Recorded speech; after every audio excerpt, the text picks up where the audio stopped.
Salut tout le monde, c'est Pivot Foot, j'espère que vous allez bien. Alors, je fais cette petite vidéo pour parler du match du Real face au Celta Vigo, défaite de 0, deux buts de Svelberg si je ne me trompe pas.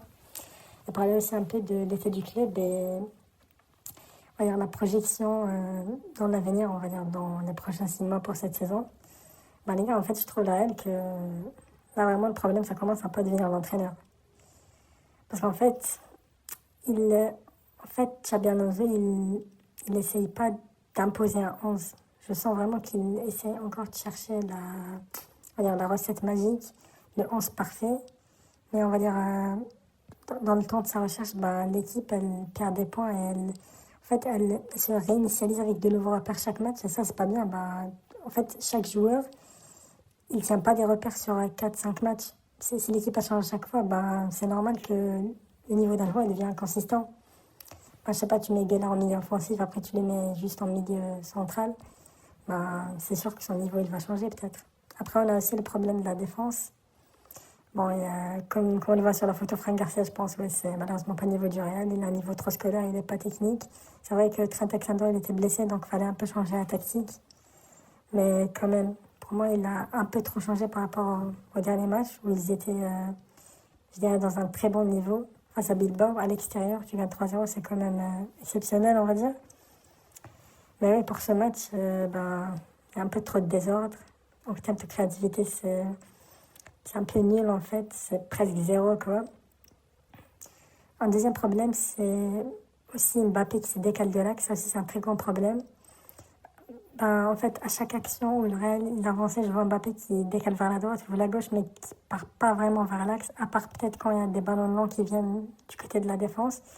Mais même comme ça, parfois c'est limite, c'est pas assez judicieux, ça manque, on va dire, d'efficacité. Aussi dans les efforts défensifs, sur 2-3 actions, je vois Mbappé qui part le ballon, qui essaye pas de refaire la course en arrière pour aider ses coéquipiers, donc ça aussi, ça reste un problème. Mais pour moi, le plus grand problème en ce moment, c'est l'entraîneur. Parce qu'il fait des choix, on va dire, pas incohérents, mais vraiment dans le mauvais timing. Par exemple, Gonzalo Garcia, pour moi, tu as joué avec lui toute la Coupe du Monde des clubs. Après, tu arrêtes de le faire entrer. Mais quand il rentre, le pauvre, tu le rentres quand tout va mal. Il aurait peut-être pu le faire entrer à la 50e, 55e, mais il l'a fait entrer après le rouge de Garcia. Donc, tu le fais entrer au milieu d'un fiasco. Qu'est-ce que tu attends de lui, le pauvre? En fait, il essaie, je sens, on va dire, qu'il a, comment dire, je sens qu'il a de bonnes intentions, qu'il a la hargne, qu'il essaye vraiment de faire ce qu'il peut, mais le pauvre, il est déjà dans un désordre, dans un chaos. Je peux pas vraiment lui en vouloir, il fait ce qu'il peut. Donc, ouais, ça, c'est un peu dommage. Après aussi, Rodrigo, bon, il doit se casser. Je sais pas pourquoi il le met encore l'entraîneur. Tu aurais pu mettre Masson Touré, qui est largement mieux qui aurait pu contribuer peut-être à égaliser le score, pourquoi pas. Avec sa qualité de percussion, c'était ce joueur qui pouvait faire la différence. Masson Touré, il est un peu le style de Yamal, donc peut-être qu'il peut faire la différence dans ces matchs-là où généralement l'équipe elle est en bloc bas. Et aussi, pour moi, le Real, il ne doit pas jouer en possession. Le Real, ils ont vraiment jamais joué en possession. Toutes les années où ils avaient de la gloire, ça jouait en transition, ça jouait en contre-attaque, ça jouait en bloc organisé un peu bas, mais jamais en possession. Le Real, c'est pas une équipe de possession.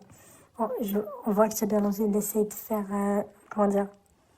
de mettre sa patte, on va dire, de possession qui était chez Leverkusen, mais pour moi, vraiment, ça marche pas.